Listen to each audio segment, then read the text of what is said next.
What is going on, everyone? My name is Under the Radar, and today I'm bringing you guys the next round of the PPL. This is round 4 against a good friend of mine named Travistey. Please go check out his channel links and stuff like that will be in the description below, along with every other coach of the PPL and the PPL links and things like that.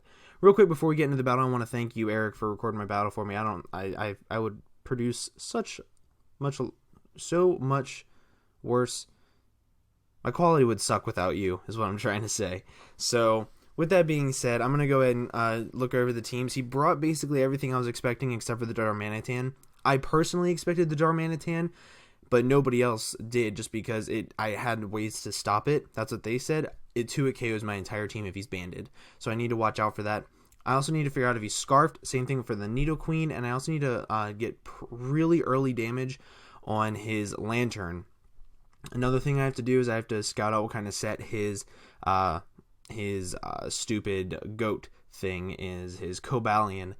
But aside from that, Jirachi looks like my best lead. At Team Preview, I was like, okay, he has nothing that can OHKO me except for a Flare Blitz from Darmanitan. So if he leads off with Darmanitan, I get to switch right into my Milotic and I get to find out what kind of set he is. So that was my mindset with that. So Jirachi is my best lead. And with that, I think we're going to go ahead and hop right into the battle. Okay, so possible leads for him. I kind of expected him to lead off with the fish, the stupid Lantern. I need damage on that thing early. Otherwise, I'm screwed with my Mega Houndoom. But he actually leads off with the Cobalion. And I did some calcs. I realized I could live any hit. I found out that Moonblast actually did more than Psyshock just because of the way physical and special defense work out. So I go for the Moonblast as he sets up his rocks. Rocks don't really hurt my team too much this week. I'm not really reliant on switching in and out too much. I'm more reliant in just staying in and punching holes. So he does switch out and goes into his Lantern.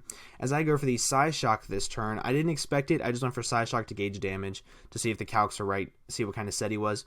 But I get to go for 2 Psyshocks right in a row, take him down to about 25%. And oh my god, makes my job so much easier with Mega Houndoom. Now Dark Pulse kills this thing no matter what. So instantly, the one thing that prevented my Mega Houndoom from sweeping completely is in so much trouble. He's going to go into his Celebi. He outspeeds me, which kind of sort of shows me that he's scarfed. I'm sorry if you heard that little beep. And he goes for Earth Power. Does about 40%. Proves me he's offensive as I go for U-turn. Does about 60%. And already, Jirachi has put in so much work. Putting 2 Pokemon down to below half. It's like, holy crap, Jirachi. You need to calm yourself. So I go into my Crobat thinking I can U-turn on this thing if he wants to stay and I can Brave Bird it. He's going to switch out like he should because this is kind of a win condition for him. He needs it to take down my Sandslash and my Milotic. So I do go for the U-turn right here. And it's going to hit his Lantern decently hard, put him in range of Moonblast from Jirachi, not even Psyshock, just Moonblast kills from that range, which is absolutely amazing. If I didn't have Moonblast, I'd have to rely on Psyshock, and it would make my life so much harder. So, I do get to go for Moonblast right here and take out the Lantern, like turn 4, turn 5, something like that, and the Lantern goes down. It's like, oh my god, okay, I need to keep calm. I'm ahead. I can't waste it. He's going to go for the Earth Power. Maybe he thought he got a low roll the first time. I don't know what he thought. But this is not going to kill me by any stretch of the imagination. No possible way. And I just go for the U-turn. And straight in a row, Jirachi gets 2 kills, killing the Celebi. This makes my Milotic's job a lot easier of scouting the item on Nidoqueen. Makes my job a whole lot easier with that. I go directly into Crobat. He's taking a lot of Stealth Rock damage, which I don't really like, but you know, I can't really do anything about it. I have to defog him away with this thing since I'm Scarf Sandslash and I don't have Rapid Spin. However, he is going to go into this thing, and I kind of expected a Prankster Will-O-Wisp because this thing kind of hurts him, so I do go right into my Clefable. I know that like he's Mega, but whenever you Mega, the way the speed tiers work out, he would stop Prankster for 1 turn, and he could Will-O-Wisp me, so I just got the heck out of there. There was no need for me to risk my Crobat getting burnt. As he does go for the Foul Play instead of the Willow. That was kind of interesting because that does next to nothing to my Clefable, which kind of made me happy. So right here, I kind of seized the opportunity to set up a little bit, scare him out, maybe make him think that I'm pushing him on the back foot farther than what I really am, because I know I can't sweep with this thing right now. So I do go for a Calm Mind, just trying to make him. I was hoping, right now he can't kill me with a Sludge Bomb, he can't kill me with a Poison Jab, but if I go for Psyshock, he's dead. So, or Psychic, or anything, he's dead. So I was hoping that maybe he'd be scared of that, but he wasn't, so I was like, I I can't really switch. I can't really risk it. So I have to switch right out into my Crobat. This thing is meant to take on Nidoqueen. This kind of sort of lets me know his set as well. He goes for Sludge Wave, and it does a good chunk of health. The only thing is that kind of didn't really reveal what he was. So hold on, let me pause it real quick. So I go for Roost right here. Roost was my best play. The reason why Roost was my best play was because if I had gone for Defog, I would have gotten away Rocks. Yes, it would have helped me. But if he'd gone for Sludge Wave again, it would have killed me anyway. And I would have gotten away Rocks. Like, that doesn't hurt my team that bad. If I had gone for a Brave Bird, I would have killed myself to recoil anyway, and I wouldn't know what kind of set he was. If he was Scarfed, he would outspeed me and kill me anyway. So by me going for Roost, it tells me he's not Scarfed. It tells me that my Jirachi will outspeed. It tells me so many different things. It just comes down to whether he can make the prediction, whether I went for Roost and go for Earth Power, or whether he goes for Thunderbolt and doesn't kill me or something like that. So let's go ahead and hop right back in. So I do go for Roost, and I get a lot of health back. I get more than enough to live. Sludge Bomb, Sludge Waves, but he does go for Earth Power, predicts that very, very nicely, and takes out my Crobat much sooner than I was okay with, because I kind of sort of needed this thing to do a little bit more chip damage on things. What I do get to do right here is go into my Milotic. I kind of had to, because, okay, right here, he went for Thunderbolt. Okay, I see that he has Thunderbolt. I know that it cannot kill me from where I'm at. I wanted to scout what move he had and see if he had the balls to stay in. So I do click Recover right here. So he does go for Thunderbolt. Does not kill me. A crit will kill me though. So I do go for Recover, and it takes me back up to about 163 HP. With leftovers, it takes me 1 HP shy of where I was before he went for Thunderbolt initially. What this allows me to do is, I know I can't die except for a crit, so I just pray he doesn't get the crit, and I get to click Mirror Coat and take out the Nidoqueen.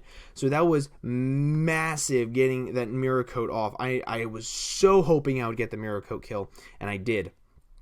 So now that Nidoqueen is down, so much is easier for my life. So he goes into Darmanitan right here, and I'm going to pause it once again. The reason why I'm pausing it so much is because there were so many things that I had to think about in this battle that me going straight through with a post-com doesn't give me enough time to talk about it. I'm right at the amount of HP to where Scarf, Adamant, Flare Blitz will not kill me, no matter what. It will not kill me. However, Jolly Band, Adamant Band, and Adamant Life Orb all kill me. So if I die here, I instantly know that he is banded, or I can outspeed him with my Sand Slash and OHKO him. So I click Recover right here, because if he doesn't kill me, I'm back up to full health, and I can play the differential game, and I can work to me getting a 5-0. So he does go for Flare Blitz, and I would live on 3 HP minimum if he was not banded, but he does take me out, showing me right there he is banded or he is Life Orbed of some sort. So since my Milotic went down, I know for a fact that Sand Slash can kill this thing. No matter what, it can kill it. Just to confirm my suspicion, I go into Jirachi just to make sure, so I can get a little bit of extra damage. Let me pause it again right here. Okay, so I had to make a prediction here. I didn't have to make a massive prediction, but the prediction I had to make was whether he would go into his Sableye or not. If he had gone into Sableye, Moonblast still did 30% to this Darmanitan, even though it was resisted. So I was like, well, if he's not Scarfed and he stays in and decides to kill me anyway with Darm, I get another 30% off, making my Mega Houndoom kill him with Dark Pulse no matter what. That was my thought process there. If he goes into Mega Sableye, he loses about 60% of health, and that puts him in range for Mega Houndoom. So there was so many things that I had to consider, and Moonblast was my best play no matter what. Just because I didn't plan on keeping this thing alive anymore. It dies to rocks upon reentry, so I just needed to get a little bit more chip damage on things to make my last 3 Pokemon sweep a whole lot easier. So as you can see, he does in fact switch out, and he goes into his Mega Sableye. This is huge. I get to see what kind of set he is, and I'm going to hit him for massive damage. I get to go for Moonblast right here, and it does just 50%. That shows me he has a lot of special defense investment as he goes for a Sucker Punch and takes out my Jirachi. Now, while this kind of sort of sucks because Jirachi put in the finest of work getting 2 kills already, It put him just in range of a Fire Blast. It is a roll. This does 47% minimum with Fire Blast. So I have to hit this Fire Blast, and I have to get the mid-roll to kill this thing. If he's max HP, max special defense with the non-special defense boosting nature, I do connect with the Fire Blast, and let's see if it takes it out. It goes down so slowly, but it just barely takes it out, and the Mega Sableye goes down to the Fire Blast. Now, I'm going to pause it one more time right here because I had another 50-50 I had to predict. Okay, so he has not revealed an item. As weird as it seems, because he was in the very first turn, and what he did was he went for Stealth Rocks and switched right out. He could still be Scarfed. He could be. I doubt it, because Scarf with Rocks is extremely uncommon, but he could be. And right now, I'm going to win this battle. I know right this second, right here, right now, I win. Why? Because I have a Scarf Sandslash in the back. It OHKOs his Darmanitan. It does 67% minimum to this Cobalion, and he cannot 2-hit KO my Sandslash. He cannot do it. Well, I mean, he can, but I will kill him before he kills me and gets off 2 hits, is what I'm trying to say. If he goes for a close combat right now, he takes out my Houndoom, and I'm instantly at a lower differential. So I had to kind of play it safe, and what I decided to do was I actually decided to go into my Clefable. Because while Clefable could in fact die to 2 Iron Heads if he had enough attack investment or things like that, he did go for the safe close combat, which was really, really good for me to switch out. I saved my Mega Houndoom. He is now at minus defenses, so now Earthquake kills. 100%. It kills. I win right now. He goes for Taunt. And that kind of sort of sucked because I wanted to guarantee. I wanted to make sure he wasn't Scarfed, so I did go for Thunder Wave. Him going for Taunt shows me he's not Scarfed, and I could have left my Houndoom in and let Houndoom get another kill, but I was scared. He goes for an Iron Head right here. It doesn't 2-hit KO me, which is surprising, and he flinches me, which is even funnier because I'm the one with the Jirachi. However, he's not going to KO me with this next Iron Head no matter what. And I was like, okay, if I can get a Moonblast off, that'd be amazing. Don't flinch. Okay, cool. I get the Moonblast off. Let's just see how much damage this does. And it does a shit ton. That did like 40%. Like, holy balls. Now, right here. I said in my week 1 that I don't like preserving differential. What I can do right here is I can let Clefable go down. I can let Clefable go down 100%, go into Sandslash and kill, and I win 2-0. However, it is such a tight race at the top 4 of the table. There's Troy, there is Monotooi, there is Ruby, and there's me, and then there's Chi. There's like so many people right up there that are like that have the potential to be 3-1, and I need as much differential as I can to be up high. I need it. I have to. And I hate doing this to such a good friend of mine like Travis, but you know I had to. So what I decided to do was, after I get leftovers, I actually decide to switch out, and I decided to go into my Sandslash and secure my win 3-0. What this does is he cannot kill me with Iron Heads, close combats, anything. I know he doesn't have max attack because max attack Iron Head does 2-hit KO Clefable no matter what. Iron Head doesn't do that much, and I prove right here that I am Scarfed, and what I do is I take out the Cobalion right there with the Scarf Sandslash. Shout out to Monotooi for putting the idea in my head like that with no pause tournaments. And he goes into Darmanitan. I know he's banded. I know I'll outspeed, and I go for Earthquake. And once again, I get a kill.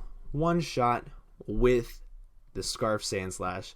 Dear Lord, Scarf Sandslash has proven itself so many times in League format. I don't know what else this thing has to do to prove that it's a monster. So that was a very, very, very nerve-wracking 3-0. Even though it seemed like I was in control a lot of the time, it was more. I don't think I was in control the whole time. I think I played my cards right when I had to. Like me saving Clefable, saving Houndoom, getting the roll on Sableye, and knowing that like if I hadn't hit the Fire Blast and he had recovered, I would have been screwed. I would have had to then hit 2 Fire Blasts in a row, get a burn, and him not recover. Like, that would suck. So, it is what it is. However, I think I honestly just out-prepared him this week. I don't think he played poorly. I think he played amazingly. I think he played fantastically. I think I just truthfully out-prepared him with the Jirachi and the Sandslash set. I think it really out-prepared him. And then me finally putting Mirror Coat on my Lodic for the first week in 4 weeks. Like, that just goes to show that it was the surprise factor that I needed. Like, a lot of people throw Mirror Coat on my Lodic because they know it can get a surprise kill. It's there just in case, and it's not a surprise if you do it every time. So it was really, really good for me to slap on this battle. But seriously, Trav, thank you so much for the awesome battle. Thank you for everything, dude. I want to say, guys, please go check out his channel. He's going through a little bit of a rough time right now, and I hate seeing a friend of mine go through a rough time, especially in League format. So please go show him support. His links will be in the description below. I hope you guys enjoyed. Make sure you leave a like down below. Also leave a comment as to what you think I could have changed in this battle, what I could have done better, what I did wrong, everything like that.